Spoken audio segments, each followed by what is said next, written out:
আমাদের মাননীয় মন্ত্রী আমাদের সেন্দা ছিলেন নাসুর বান্দা, উনি ছিলেন সবসময় ফাইল একটা বুকে নিয়ে সে সবসময় মিনিস্ট্রিতে থাকতেন, এবং এটা না হলে আজকে এত বড় এশিয়ার মধ্যে শ্রেষ্ঠতম হাসপাতাল উনি প্রতিষ্ঠা করেছেন, এবং মাননীয় প্রধানমন্ত্রী তাকে স্বাস্থ্যমন্ত্রী করেছেন। আমি তাকে দেখেছি, he is a very committed person, he is honest এবং ডেডিকেটেড, এবং সেই জন্য এটার পুরস্কার হিসাবে উনি স্বাস্থ্যমন্ত্রী হয়েছেন। কে জানতো যে সেন্দারে নিয়ে আমি ওই প্লাস্টিক সার্জারি ইনস্টিটিউট করার জন্য রাস্তায় রাস্তায় ঘুরেছি, উনি আজকে স্বাস্থ্যমন্ত্রী হবেন এবং আমাদের স্বাস্থ্যের নেতা হবেন, এটা কেউ জানতো না। আমি ডিজি ছিলাম, আমি ডিজি থাকা অবস্থায় বলেছি এনাফ ইজ এনাফ। আমি মাননীয় প্রধানমন্ত্রীর কাছে বলে কয়ে হাতে পায়ে ধরে বলেছি যে আমাকে যদি একটু সুযোগ দেন, আমি ন্যাশনাল নির্বাচন করতে চাই। উনি হেসে বললেন, তুমি এমপি হলে আমার চোখ দেখবে কেডা। সেই জন্য এরপরে তো তবু আমি গেছি, আমি অনেক কাজ করেছি। কাজ করার পরে I wanted to get into politics really, কিন্তু আমি এখানে কিন্তু জানতামই না যে আমি এখানে আসবো। আমি বাতাসও পাই নাই, আমাকে অর্পণ করা হয়েছে। যেটা সেন্দা অনেক সময় বলে টেলিভিশনে যে আমার উপর ওহী নাজিল হয়েছে, আমি কিছুই জানতাম না। হঠাৎ একটা ফোন পেয়ে কয় যে ভুয়া ফোন আসছে, বিশ্বাস করি না। তো সেরকম আমার কাছে অনেকটা এরকমই, আমি কিছুই জানতাম না, কেউ কিছু জানতো না।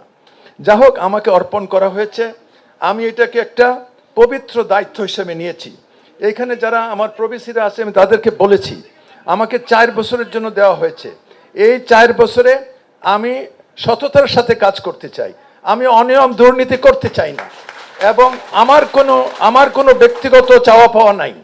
আমি বঙ্গবন্ধু মেডিকেল বিশ্ববিদ্যালয়কে সেবার ক্ষেত্রে, শিক্ষার ক্ষেত্রে এবং গবেষণার ক্ষেত্রে 1 নম্বর করে দিতে চাই, এবং তোমরা আমাকে সাহায্য করবে। তোমাদের পথটাকে আমি মসৃণ করে দিতে চাই, সহজ করে দিতে চাই। এখানে উপস্থিত যারা আছেন নেতৃবৃন্দ এবং সম্মুখে যারা আছেন, আমাকে অনুগ্রহ করে কোনো অযাচিত কোনো রিকোয়েস্ট করবেন না, ওটা আমি রাখতে পারবো না, এবং এতে করে আপনাদের সাথে আমার সম্পর্ক নষ্ট হয়ে যাবে। আমি সেটা স্যাক্রিফাইস করতে রাজি আছি, কিন্তু আমার উপর মাননীয় প্রধানমন্ত্রী যে আস্থা এবং বিশ্বাস নিয়ে আমাকে এই চেয়ারটাতে বসিয়েছে, এটা একটা চ্যালেঞ্জিং চেয়ার বলে আমি মনে করি। আমি যদি সৎ থাকি তাহলে তারা আমাকে শতভাগ সাহায্য করবে, এটা আমার বিশ্বাস। আমি যদি ডেভিয়েট হই তাহলে আমি কারো কাছে সাহায্য পাবো না, এটাই নিয়ম। কাজে এখানে জালাল ভাইরা অনেক দায়িত্ব আমাকে দিয়েছে, এখানে নেতারা অনেক আশাবাদ ব্যক্ত করেছে। আমি শুধু বলতে চাই, আমি আপনাদের সকলের সাহায্য নিয়ে আমি এগোতে চাই। আমি একা কোনো কাজ করতে চাই না, আমি সবাইকে ইনভলভ করে ট্রান্সপারেন্ট ওয়েতে আমি কাজ করতে চাই। জননেত্রী শেখ হাসিনা আমাকে বলেছেন, তোমাকে দিয়েছি এখানে, তুমি এটাকে ঠিক করো। এই কথাটাই বলছে যে ঠিক করো। ঠিক করতে গেলে আপনাদের সবাই সাহায্য লাগবে।